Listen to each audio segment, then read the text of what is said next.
नमस्कार, हरियाणा की फटाफट सुबह की 25 खबरों में आपका स्वागत है। एक पहली गुजारिश, यदि आपने चैनल को अभी तक भी सब्सक्राइब नहीं किया तो सब्सक्राइब करें, बेल आइकन दबाएं ताकि हर अपडेट आप तक रोजाना हम पहुंचा सकें। और आप हमें किस जिले से देख पा रहे हैं, किस तहसील से, अपना और अपने जिले का नाम जरूर लिखिएगा। रोहतक की पीजीआई में डेंटल सर्जन ने किया सुसाइड, बॉयज हॉस्टल में जूनियर्स के रूम में लगाया फंदा। हरियाणा के रोहतक स्थित पीजीआई के बॉयज हॉस्टल में डेंटल सर्जन ने मंगलवार शाम फंदा लगाकर जान दे दी। कमरा जूनियर्स के नाम पर अलॉट है और वारदात के समय वो एग्जाम देने गए थे। पुलिस ने घटनास्थल का मुआयना किया और मौके से सुसाइड नोट बरामद हुआ है। वहीं परिजनों ने इस मामले में साजिश का अंदेशा जताया है।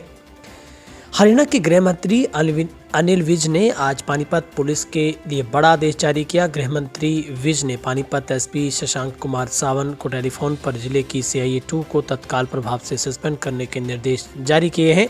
सीआईए 2 में प्रभारी इंस्पेक्टर वीरेंद्र सिंह समेत राजेश, सुमित, सुभाष चंद्र, जय, वीर राणा और 3 अन्य पुलिसकर्मी शामिल हैं। मंत्री के आदेशों के बाद पानीपत पुलिस में हड़कंप मच गया है। इधर जिले के कप्तान के लिए भी बहुत असमंजस की स्थिति है कि आखिर जिस मामले की जांच अभी जारी है उसमें बिना किसी ठोस कारण कितनी बड़ी कार्रवाई कैसे की जाए। हरियाणा के यमुनानगर में जठलाना थाना क्षेत्र के गांव नागल में 2 पक्षों के बीच हुए विवाद में पुलिस की लापरवाही भी निकलकर सामने आ रही है। एसपी कमलदीप गोयल ने SHO Puran Singh, head constable Sandeep और 2 होमगार्ड जवानों को सस्पेंड कर लाइन हाजिर कर दिया है। गांव में फिलहाल माहौल शांत है। पुलिस प्रशासन और ग्रामीण मिलकर दोनों पक्षों में विवाद को शांत करवाने का प्रयास कर रहे हैं।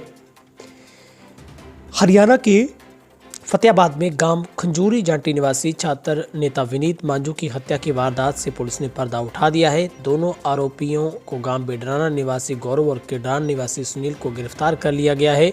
पुलिस की माने तो विनीत मांझू की हत्या गौरव उर्फ गौरू ने गला घोंट कर की थी।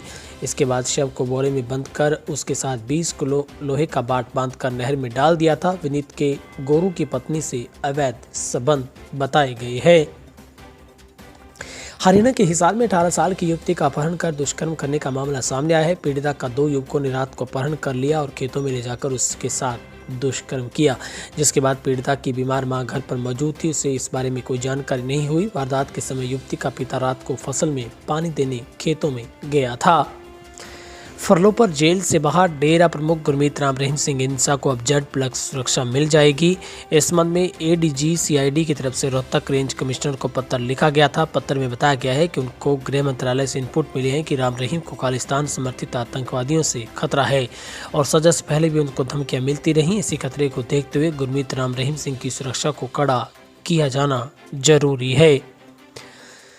हिसार जिले में शहर की मुख्य सड़क पर मंगलवार दोपहर को सड़क हादसे में 7 रोड कला निवासी हनीफ की मौत हो गई। हनीफ बिजली मिस्त्री का काम करता था। शहर में कुछ सामान को लेकर बाइक पर गांव लौट रहा था। जब वो जिंदल पुल पर चढ़ने लगा तो पीछे से ट्रक ने बाइक को टक्कर मार दी। चंडीगढ़ के प्रशासक बीएल पुरोहित ने बिजली कर्मियों की हड़ताल पर 6 महीने के लिए रोक लगा दी है। इस पंजाब एसेंशियल सर्विसेज एक्ट 1968 की सब सेक्शन 3 के अंतर्गत प्राप्त शक्तियों के तहत ये आदेश जारी किए गए हैं। कहा गया है कि डिपार्टमेंट के कर्मचारियों के हड़ताल पर जाने से बिजली के डिस्ट्रीब्यूशन, ट्रांसमिशन और ऑपरेशन समेत मेंटेनेंस को प्रभावित करेगा। ये एक आवश्यक सेवा है। ऐसे में हड़ताल को खत्म करना जनहित में होगा। हिसार में एडीजे कोर्ट ने नशा तस्करों को सख्त सजा सुनाई है। 25 लाख कीमत के 128 किलो गांजे की तस्करी करते पकड़े गए 3 दोषियों को कोर्ट ने 13 साल का सक्षम कारावास व 1.25 लाख जुर्माने की सजा सुनाई है।